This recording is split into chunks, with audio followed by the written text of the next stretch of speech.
வணக்கம் நண்பர்களே. இன்றைக்கு நாங்கள் பார்க்க போகிற வீடியோ வந்து பஜ்ஜீஸை வந்து மாஸ் ப்ரீடிங் பண்ணுறவங்களுக்கு இது வந்து யூஸ்ஃபுல்லாக இருக்கும். ஓகே, வாங்க ஃப்ரெண்ட்ஸ் வீடியோக்குள்ளே போகலாம்.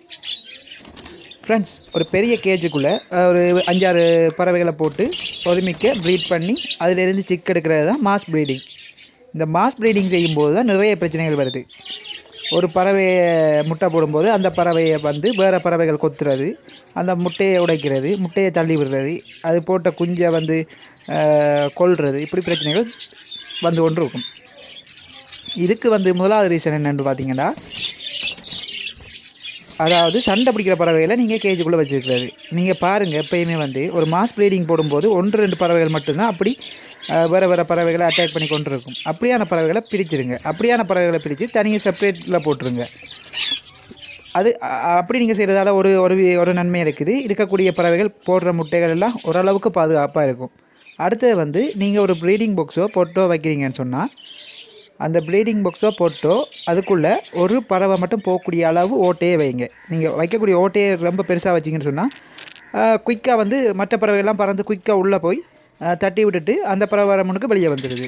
இதே நீங்கள் அளவான ஓட்டையை வச்சிங்கன்னு சொன்னால் அதுக்குள்ளே ஒரே ஒரு பறவை போகக்கூடிய மாதிரி தன் சொந்த பொட்டுக்குள்ளே போகும்போது மற்ற பறவைகள் போகிறத கொஞ்சம் பயப்படும். ஏன்னா உள்ளே போன பிறகு கொத்து விழுமுன்றதால இந்த மற்ற பறவைகள் உள்ளே குயிக்காக போயிடாதால் பயப்படும்.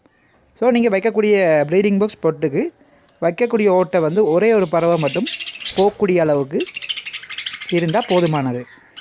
கொஞ்சம் பெருசாக வச்சிங்கன்னு சொன்னால் மற்ற பறவைகள் போய் தட்டி விழுத்துறது, எக்கை வந்து தள்ளி கீழே விழுத்துற அளவுக்கு வைக்காமல் ப்ரீடிங் பாக்ஸும் பொட்டுக்கும் மேலே எப்பயுமே இப்போ வந்து பொட்டுக்கு ரொம்ப கீழே வைக்காதீங்க. ஒரு முட்டையை தள்ளி விட்டால் அது கீழே விழுற மாதிரி வைக்காதீங்க. கொஞ்சம் மேலே வைங்க. மேலே வச்சிங்கன்னு சொன்னால் மேலால் ஏறி உள்ளே போய் இருக்கக்கூடிய மாதிரி இருக்கும். முட்டையை வந்து தட்டி விடாது. தட்டி விடுற பிரச்சனை வந்து வராது. ஏன்னு சொன்னால் கூடுதலாக வந்து நீங்கள் இப்போ நிறைய பேர் கமெண்ட்ஸில் சொல்கிறீங்க முட்டையை தட்டி விடுதுன்னா அது முட்டை தட்டுப்படுற அளவுக்கு நீங்கள் வைக்காதீங்க. நீங்கள் பொட்டுக்கு நீங்கள் கீழே வைப்பீங்களா இருந்தால், ஓட்டையை நீங்கள் கீழே வைப்பீங்களா இருந்தால் அது காலால் தட்டும்போது முட்டை வந்து கீழே விழும்.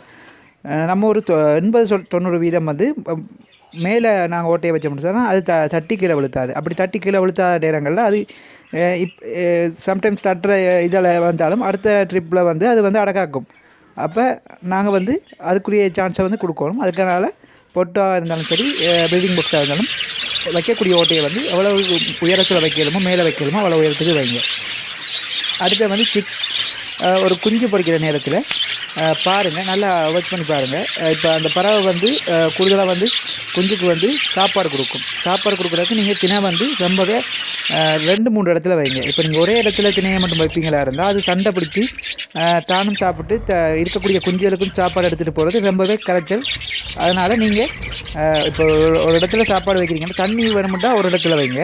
தினைகள் வந்து இப்போ ஒரு பெரிய கேஜுன்னு சொன்னால் ஒரு 2-3 இடத்துல பிரித்து வைங்க. பிரித்து நீங்கள் வைக்கிறதால என்ன நன்மைன்னு பார்த்தீங்கன்னா, இப்போ சண்டை பிடிக்கிற பறவைகள் வந்து குயிக்காக சாப்பிட்டும், சண்டை பிடிக்க முடியாத பறவைகள் வந்து சாப்பாடு கிடைக்காம தண்டை குஞ்சுகளுக்கும் சாப்பாடு கொடுக்க இல்லாமல் இறக்கிறதுக்கு நிறைய சான்ஸ் இருக்குது. அதனால் நீங்கள் வந்து பாருங்கள், வைக்கக்கூடிய இடம் வந்து 2-3 டிஷ் வச்சு அந்த இடங்களில் திணையை வைங்க.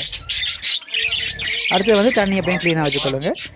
வேறு ஏதாவது டவுட்ஸ் இருந்தால் கமெண்ட் செக்ஷனில் கேளுங்க. அதுக்குரிய ரிப்ளை நான் பண்ணுவேன். ஏதாவது வீடியோ வேணும், பஜ்ஜி சம்மந்தமாக, ஃபிங்கர் சம்மந்தமாக, ஏதாவது பேர்ட் சம்மந்தமாக வீடியோ வேணும்னு சொன்னால் கமெண்ட் செக்ஷனில் கேளுங்க. நான் குயிக்காக வந்து வீடியோ உங்களுக்கு அப்லோட் பண்ணுவேன். இந்த வீடியோ பிடிச்சிருந்தால் லைக் பண்ணுங்கள். நீங்கள் லைக் பண்ணால் தான் இந்த வீடியோ உங்களுக்கு பிடிச்சிருக்குன்னு எனக்கு தெரியும். இது போன்ற வீடியோக்களை நான் டெய்லி அப்லோட் பண்ணுவேன். மறக்காமல் நம்ம சேனலுக்கு சப்ஸ்கிரைப் பண்ணுங்கள். கூடவே பெல் ஐக்கனை கிளிக் பண்ணிங்கன்னா நான் போடுற வீடியோஸ் நோட்டிஃபிகேஷனாக உங்களுக்கு வந்து சேரும். ஓகே ஃப்ரெண்ட்ஸ், தேங்க்ஸ் ஃபார் வாட்சிங்.